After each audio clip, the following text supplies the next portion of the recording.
हम लोगों का जुलाई के होमवर्क में रेस्पिरेशन इन प्लांट्स हम लोगों ने यहाँ से स्टार्ट करना है। फैक्टर्स तक मैंने आपको लास्ट मंथ में रीडिंग करवा दी थी।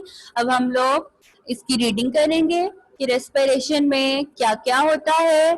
आफ्टर देन हमें इसका बुक वर्क करवाऊंगी मैं आपको, और वो मेरे ख्याल से हम कल ही करेंगे। आज तो रीडिंग ही होगी इसकी अभी, और फिर देन हम इसकी वर्कशीट की तरफ चलेंगे। ठीक है, आप लोगों ने रेस्पिरेशन पढ़ाने से पहले में अगर आपको रिकॉल करें तो फोटोसिंथेसिस के प्रोडक्ट्स क्या बने थे। आप लोग कार्बन डाइऑक्साइड और वाटर को जब आपस में मिक्सअप करते थे क्लोरोफिल और सनलाइट की प्रेजेंस में, तो आपके पास ग्लूकोज और ऑक्सीजन बनता था।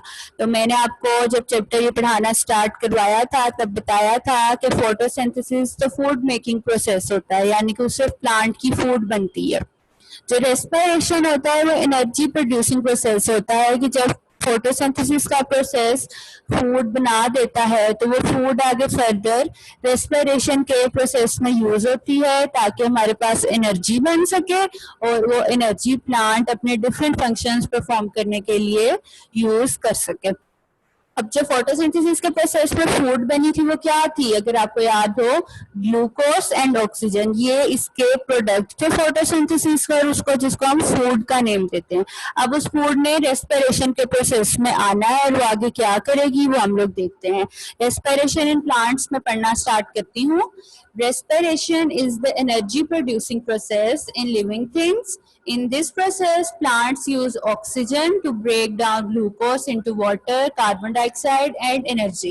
Respiration का जो प्रोसेस होता है वो डे में भी होता है, नाइट में भी होता है, यानी कि वो स्टॉप नहीं होता। हम लोग सांस लेना तो नहीं रोकते ना, दिन से रात तक रोजाना डेली हर वक्त सांस लेते हैं। तो plants are also living things, तो उनमें रेस्पिरेशन का प्रोसेस हर वक्त होता है। फोटोसिंथेसिस का प्रोसेस सिर्फ डे लाइट में होता है।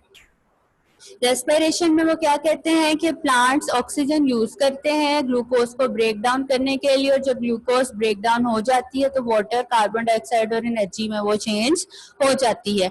आपको याद होगा, अगर आप लोग ये रेस्पिरेशन की इक्वेशन देखें जो आपकी बुक पे दी गई है, तो उसके स्टार्ट में लिखा हुआ है ग्लूकोज प्लस ऑक्सीजन। तो आपको अगर याद हो तो यही दोनों चीजें फोटोसिंथेसिस के प्रोसेस में आपकी बनी थी ना, तो आगे हम लोगों ने उसी फूड को रेस्पिरेशन में यूज करना है। अब जो हमने फोटोसिंथेसिस में ग्लूकोज और ऑक्सीजन बनाया था, आप लोगों ने उसको ब्रेक डाउन करना है, वो टूट के दोबारा से हमारे पास कार्बन डाइऑक्साइड और वाटर और एनर्जी में चेंज हो जाएगी।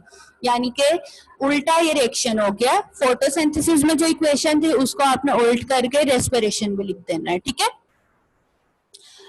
फर्क सिर्फ इतना था कि उधर एरो पे फोटोसिंथेसिस में क्लोरोफिल और सनलाइट थी, यहाँ पे एरो में आपने कुछ भी नहीं लिखना, यहाँ पे आपने कार्बन डाइऑक्साइड और वाटर के साथ एनर्जी लाजमी लिखना है। Respiration basically energy producing process है, तो आप लोगों ने एनर्जी लाजमी लिखना है, सिर्फ कार्बन डाइऑक्साइड वाटर लिख के स्टॉप नहीं कर देना।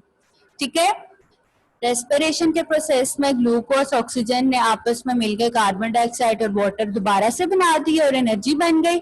अब आप लोग देखें, कार्बन डाइऑक्साइड और वाटर बन गया, अब दोबारा से ये फोटोसिंथेसिस का प्रोसेस करवाएगा, दोबारा से हमारे पास ग्लूकोज ऑक्सीजन बन जाएगी। जो ग्लूकोज ऑक्सीजन बनेगी वो दोबारा से ब्रेक डाउन होकर कार्बन डाइऑक्साइड वाटर और एनर्जी में चेंज हो जाएगी।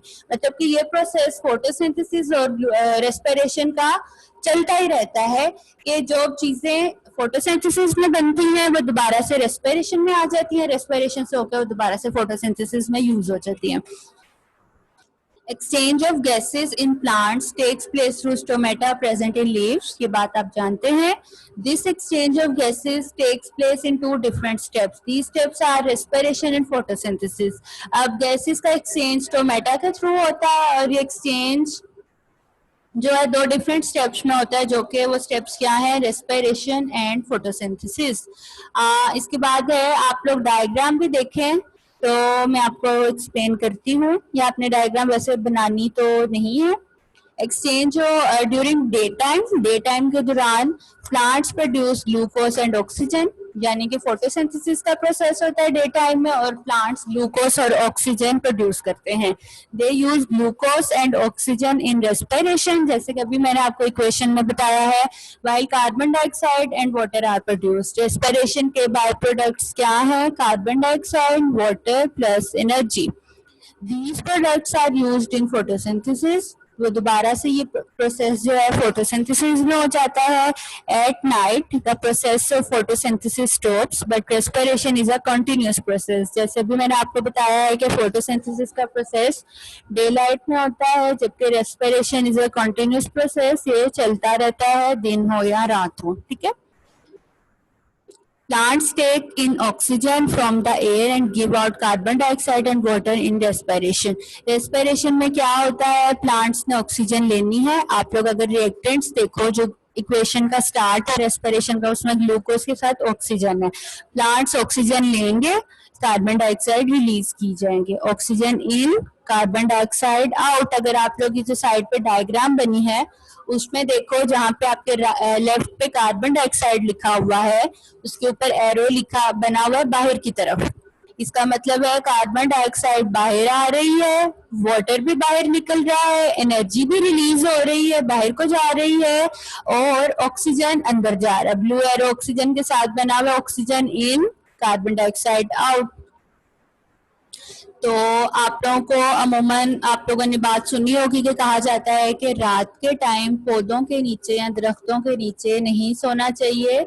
उसकी रीज़न यही होती है कि रात के टाइम प्लांट्स जो है रेस्पिरेशन कर रहे होते हैं, जाहिर है फोटोसिंथेसिस का तो प्रोसेस उस टाइम हो नहीं रहा होता, तो रात के टाइम प्लांट्स जो हैं रेस्पिरेशन करते हैं। और रेस्पिरेशन के प्रोसेस में आपको मैंने बता दिया है कि ऑक्सीजन वो लोग प्लांट्स लेते हैं और कार्बन डाइऑक्साइड रिलीज की जाते हैं। तो अगर आप रात के टाइम दरख्तों के नीचे सोते हैं तो हम लोग ऑक्सीजन रिलीज भी तो करते हैं, हम लोग सांस लेते हैं ताज़ी हवा से, तो प्लांट्स जो है हमारी ऑक्सीजन को कंज्यूम कर लेते हैं और कार्बन डाइऑक्साइड रिलीज की जाते हैं, यानी कि हमारा ऑक्सीजन लेवल जो है कम होने लग जाता है। इसलिए कहा जाता है कि रात के टाइम पौधों के नीचे नहीं सोना चाहिए।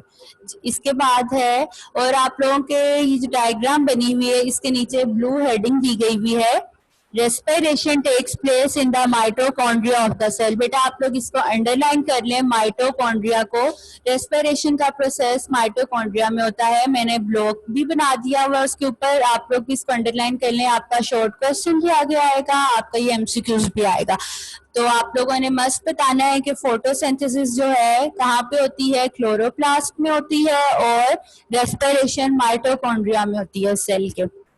ये सेल के पार्ट्स हैं जो आप यूनिट 1 में पढ़ चुके हैं। अब आप लोगों को आगे पता चलता जाएगा कि किन किन पार्ट्स में क्या क्या होता है। तो आप लोगों की क्लोरोप्लास्ट में फोटोसिंथेसिस होती है और माइटोकॉन्ड्रिया में रेस्पिरेशन होती है।